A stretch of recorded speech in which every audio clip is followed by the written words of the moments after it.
Good evening, everyone. This is Melissa Thomas of Florida National News, coming to you with the evening news rundown for your Thursday, July 2nd, 2020. Hope you guys are having a great half a year so far. The half a year has passed by so quickly. But anyway, as always, we like to open up with the latest reports globally here in the United States and in the state of Florida. So according to the World Health Organization, they are reporting over 10.5 million confirmed cases and over 512 confirmed deaths. Here in the United States, Johns Hopkins University is reporting over 2.7 million confirmed cases and over 128,000 confirmed deaths. Here in the state of Florida, the Department of Health is reporting over 169,000 confirmed cases and in total over 3,700 confirmed deaths between residents and non-residents. Now, jumping into our world story, Melbourne, Australia is re-entering a lockdown for their part due to the recent surge in COVID-19 cases that they're experiencing. So in Melbourne, which is located in the state of Victoria in Australia, they are reporting that about 300,000 residents are going back into lockdown. And this actually happened on Wednesday due to the increase in cases. Daniel Andrews, who's the premier of the state of Victoria, he mentioned that people living in 36 of the city suburbs within 10 hot zone areas will only be able to leave their homes for four purposes: to exercise, to study or work, to do essential shopping, or to provide or receive medical care. So far, the state of Victoria has experienced double-digit increases of COVID-19 cases each day over the last 2 weeks. So just a continual climb. There were 73 people who tested positive as of Tuesday, and officials there are reporting 306 confirmed active cases in that state. Now, in Melbourne specifically, the state capital, they've seen 103 cases so far, with 12 confirmed currently active cases, according to Victoria's Health and Human Services. Now, there's some additional stage 3 stay-at-home restrictions that are going to be in place as well. The most intense of which is no more home visits. So residents are no longer allowed to visit with friends and family who live in another household, and people cannot travel except for those 4 permitted reasons, according to Victoria's Health and Human Services. So folks are truly locked down in those areas. Restaurants and cafes are only open for takeout and delivery, much like we saw in the lockdowns here in the United States. Bars are officially closed, as well as beauty and personal care services. In-person religious services are suspended. Indoor sports facilities will be closed, and outdoor sports training facilities or outdoor sports training can't take place within a restricted area. It has to be a wide open space. Additionally, museums, zoos, historic sites, casinos, and movie theaters will also be closed down. So the Health and Human Services Department there in Victoria are advising people across the entire state. Residents should limit the people they see and visit, and then shopping centers and outdoor markets must ensure proper social distancing to limit the number of patrons in order to get their cases under control. Now, similarly, here in the United States, jumping back over to the state of California, another update there, Governor Gavin Newsom there is halting indoor businesses in 19 specific counties as coronavirus cases continue to spike in the state of California. Now, these 19 counties comprise about 70% of California's population. So it's a large swath of businesses that are going to be affected by this. However, he mentioned that he wanted indoor businesses to shift their operations outdoors. And if they can't do that, then they'll be required to close immediately because he wants to get the cases under control. He said, quote, "California is seeing the virus spreading at alarming rates in many parts of the state, and we are taking immediate action to slow the spread of the virus in those areas. We bent the curve in the state of California once, and we will bend the curve again." Now, for bars, they don't have that option. Bars must close all operations according to the governor's office. Now, he's wanting to do a kind of medium to allow businesses to stay open as long as they can shift their operations outdoors. But for those who can't, they'll have to close down altogether. And of course, this is a devastating blow to the California economy, with July 4th literally right around the corner, because a lot of the businesses there were looking forward to the economic bump that the weekend would provide. Now, this particular restriction for the 19 counties will be in place for at least 3 weeks. So These are counties that the state of California has on its county monitoring list, which it uses to highlight counties with worsening health trends for at least 3 consecutive days. So lots of hotspots there. Now, in a bit of proactive movement here in the state of Florida, if you've been through Orlando International Airport, you will likely have seen one of 6 new PPE vending machines. These machines have been installed in high traffic areas around Orlando International Airport, in such areas such as the JetBlue, Frontier, Southwest, Delta, United, and American Airlines ticket counters. These machines are dispensing masks and hand sanitizer to be available to folks who are traveling in and out of the Orlando area. Now, the Greater Orlando Aviation Authority CEO, Phil Brown, he said, quote, "It is our top priority to make travelers and employees feel safe within our world-class airport. To do that, we want to ensure everyone can easily obtain personal safety essentials needed to travel during the COVID-19 pandemic." And of course, having these vending machines available will help folks who are coming into the Orlando area adhere to the mask requirement that is in place in Orange County. As of right now, the prices start at $7.50 for 2 masks. So there's your update with that. We're going to take a quick commercial break and bring you a couple of non-COVID-19 stories as usual. Stay tuned. We'll come right back.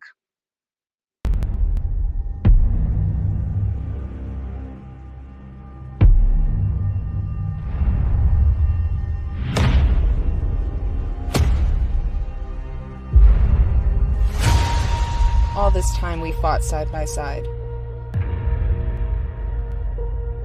We trained together.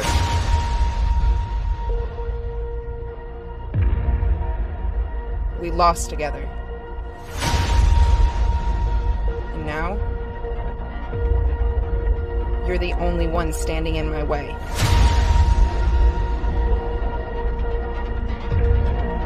It's been a while, old friend.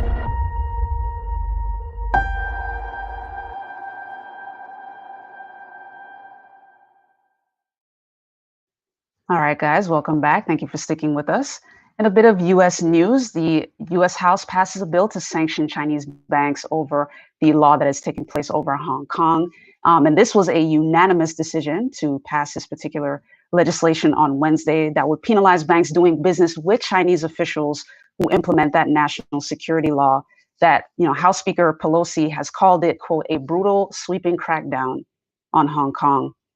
Now, this is a reflection of, Washington, D.C.'s concern over China's enactment of that security law that is pretty much seen as ending the autonomy that Hong Kong has had that allowed it to thrive as an international financial center. Now, the U.S. Senate passed similar legislation last week, but under congressional rules, the bill must return to the Senate and be passed there before being sent to President Trump's desk to be signed into law or to be vetoed. Now, in an interesting display of kind of mutual agreement, Secretary of State Mike Pompeo kind of echoed Speaker Pelosi's opinion of this, saying that the security law was an affront to all nations, and Washington will continue to implement Trump's directive to end the territory's special status. So far, the U.S. has already started taking moves in that direction by, beginning to eliminate Hong Kong's special status, halting defense exports, and restricting the territory's access to high technology products. So watch this space. We'll continue to keep you guys updated with that because we reported on it about a month ago so far. Now, jumping back here to the state of Florida, a bit of good news for the HBCUs.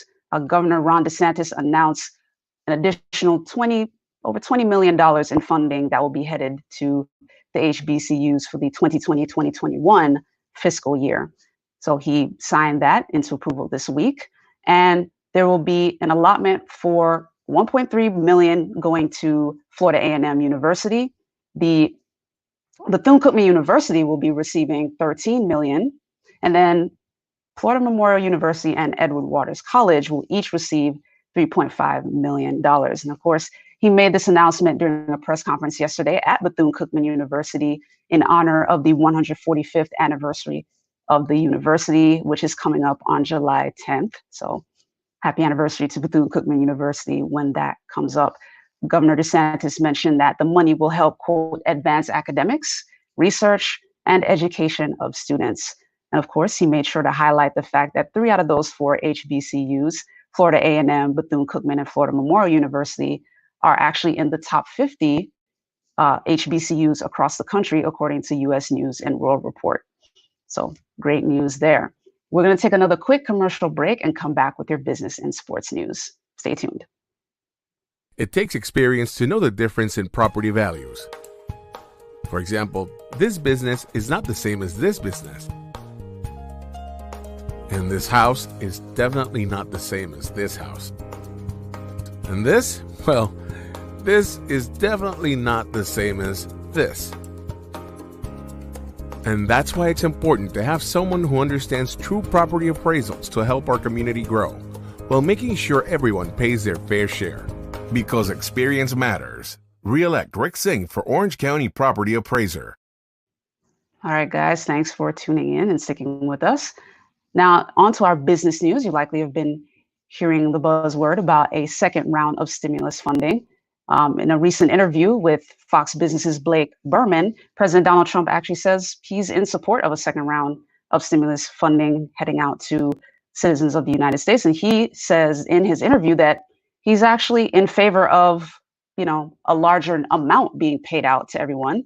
He said, quote, "I support actually larger numbers than the Democrats, but it's got to be done properly. I want the money getting to people to be larger so they can spend it. I want the money to get there quickly and in a non-complicated fashion." Now, of course, the Democrats have advocated for another round of these payments, and Trump was saying he wanted a larger amount to incentivize people to be able to use it. On the flip side, Republicans have actually criticized the measure because they see it as a deterrent for unemployed individuals to seek out new employment. So in answer to that, the administration has backed what it calls a, quote, back to work bonus as an alternative, which would provide an incentive for individuals to re-enter the workplace. Now, on Tuesday, Senate Majority Leader Mitch McConnell, he said that a potential Phase 4 bill would be approved this month before Congress leaves for recess in August. And as you heard us report yesterday, the Senate also unanimously approved the extension of PPP loans. So that's good news for small businesses. The second round of stimulus funding is potentially good news for individuals across the United States. Now, in a sports story for you guys, very briefly, NASCAR and Coca-Cola is set to honor military and frontline healthcare workers. Now, here's a bit of news about that. They're joining forces to honor, U.S. Armed Forces and frontline workers throughout the month of July as part of this year's extended NASCAR Salutes Refreshed by Coca-Cola initiative. Now, NASCAR said the program will be an industry-wide opportunity to recognize and thank those who have gone above and beyond to keep society safe and healthy. Now, the kickoff for the program will begin this Sunday with the Big Machine Hand Sanitizer 400 at the Brickyard. Now, Jill Gregory, who's the Executive Vice President and Chief Marketing and Content Officer for NASCAR, she said, quote, "We take pride in honoring all who work tirelessly to keep our nation safe, whether a frontline worker in the fight against COVID-19 or part of our U.S. Armed Forces protecting us around the world.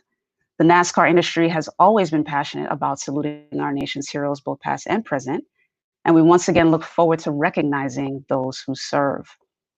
Now, NASCAR and Coca-Cola will create content to honor the heroic work from our military and our first responder community during the COVID-19 pandemic. So through NASCAR digital and social channels, they'll go ahead and spotlight even more stories with a new, quote, NASCAR Salutes Refreshing Moments feature that will also be hosted on NASCAR.com/salutes. So I'll repeat that. If you want to check out the content that they'll be doing throughout the month of July, it is NASCAR.com/salutes. So great news there. If you're feeling patriotic, particularly for July 4th weekend, and you want to get your racing in, make sure to tune in to that.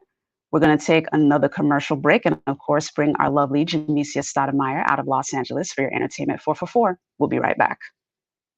At Taco John's, you can expect one thing, so good, as in quality ingredients used in tacos and burritos made just for you. Every single bite. So good. Expect nothing less at Taco John's. All right, guys, thank you so much for tuning in as we wrap up for the evening. And we welcome Jamecia Stoudemire with the Entertainment 444. Good afternoon, Jamecia. Good afternoon, Melissa. Thank you for having me. Always a pleasure. Good evening, guys. This is Jamecia Stoudemire, all the way from Los Angeles, California, with your Entertainment 444 for July 2nd. So let's get it started off with number one. Beavis and Butthead is coming to Comedy Central. So who remembers Beavis and Butthead, the pop culture cartoon from MTV? This show launched in the early 90s, a part of MTV, and it was definitely one of the first animated cartoons of its time. It's a little crude, but it's definitely funny. But it's back. So creator Mike Judd, he writes, produces, and actually voices both characters of the show.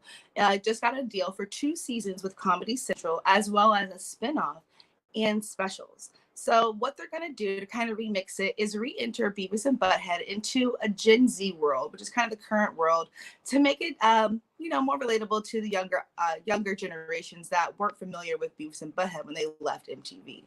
Which this is actually kind of a surprise. Right after Jody, which is a spinoff from Daria.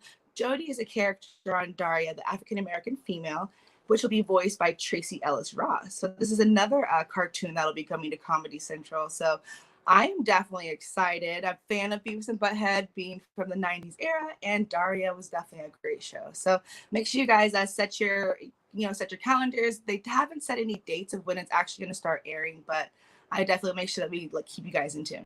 Number 2. Jay-Z Made in America Festival canceled due to COVID-19. So mega rapper Jay-Z, the husband of Beyonce, had to cancel his Rock Nation festival called Made in America. And this is due to COVID-19, which is not uncommon right now. So what was originally this concert was going to take, or festival, took place Labor Day weekend, September 5th and 6th at Benjamin Franklin Parkway in Philadelphia. So pretty much it's just been canceled. They definitely are going to do it in 2021, so no worries. And if you did happen to buy tickets, you can either those tickets will be valid for 2021, or you can look out for an email or seek out whoever you purchased your tickets from for a refund, because they are giving refunds for that. So, but next year, guys, so stay positive. Number 3. Harvey Weinstein reaches a tentative $19 million deal with accusers. So, as we all know, former Hollywood studio producer he was convicted earlier this year for rape and sexual assault against 2 women and accused by dozens of others. So, number 1, Harvey Weinstein was also sued in this, it's a class action lawsuit along with the studios. So, unfortunately, they have reached this tentative number. However, the accusers really aren't happy, and 2 of the attorneys spoke and said it's really unfair and a complete sellout. They feel that he's taking no responsibility and he pays no money out of pocket. He's not required to pay it, because ultimately he was sued along with the studios. So it's not necessarily that it's just coming directly from his pocket, nor is it, really taking any claim for what he did to these women.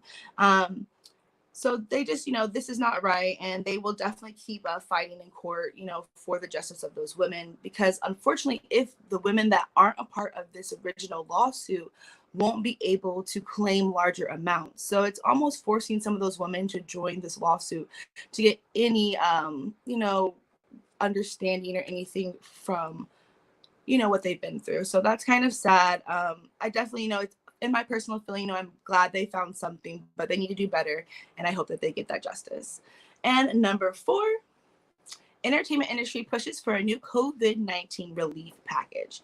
So you guys, being from the entertainment industry and also in LA, this one kind of hits home for me. So just to give you kind of a little more in depth, there's several relief packages that are coming around. And this letter that was sent out Monday from entertainment leaders really is asking for congressional leaders to make new legislations, because ultimately right now with the pandemic in place, production really cannot resume. And why is that?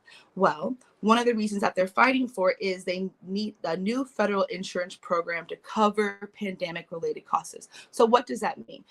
So they have insurance already, but what has taken place due to the pandemic, no new insurances will cover COVID-19 related losses. So unfortunately, a lot of productions, they're not going to move forward or are unable to move forward because they can't assume that risk on themselves. So it puts a lot of the independent and smaller companies, at a standstill, which is unfortunate because a lot of them are the most creative. I mean, we love our big giants, the Warner Brothers, the Netflix, and things like that, and they have the money to do that. And a lot of them can't assume the risk, or they have the money to put up for the insurance to be able to assume the risk.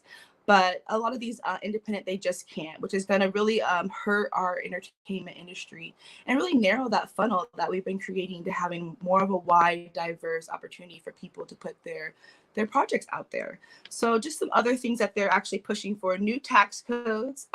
They also want to get reimbursed for employment expenses, as well as a hiring incentive.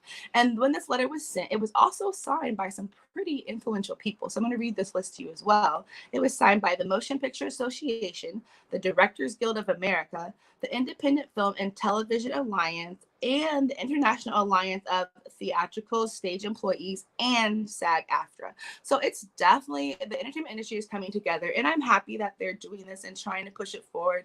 And hopefully, they can get this through. So if you're in this business, make sure that you do your part, signing petitions and really getting it pushed forward, because these changes need to happen irregardless. But definitely with the pandemic, these productions, they just can't move forward, and it's going to definitely crumple a lot of our industry. So keep that in mind, especially in the business, or if you have some money just to donate. But again, that's your 4 for 4. This is Jamecia Stoudemire, all the way from Los Angeles, California. Make sure you guys follow me at THE_ENT_MOGUL. Melissa, back over to you. Thank you so much, Jamecia. Always a pleasure. Take care. All right, guys. Thank you for tuning in. That does it here for us at the Evening News Rundown. And again, as I mentioned earlier in my interview with Angelique Vaya, be sure to tune in tomorrow. It is a packed day, as always. Friday is always our 3-fer. So at 1 p.m., you'll see Jenny Rosario de Casiano doing the Entertainment Buzz Live. Tomorrow, she'll be interviewing independent filmmaker Michael Baez. I'll be back in the afternoon with the Evening News Rundown at 5 p.m. And of course, Casey Hudson will be back at 8 p.m. Eastern with the FNN Sports Take as usual. Always fun. In the meantime, if you haven't yet, be sure to like us, follow us, subscribe, basically on all our social media channels. On Facebook, you can find us at FNN News TV, at FNN News Live, and of course, our main page at Florida National News. On YouTube and Instagram, you'll find us at Florida National News. All right, guys. And our advertising spots are still open for small to medium-sized businesses. If you have 25 employees or less, be sure to email jennifer.rosario@floridanationalnews.com if you are interested in that. We'll be glad to hook you guys up, particularly now with the recent spike in cases and things starting to tighten back up. All right. So thanks again for tuning in. That does it here for the Evening News Rundown for your Thursday. Have a great rest of your evening.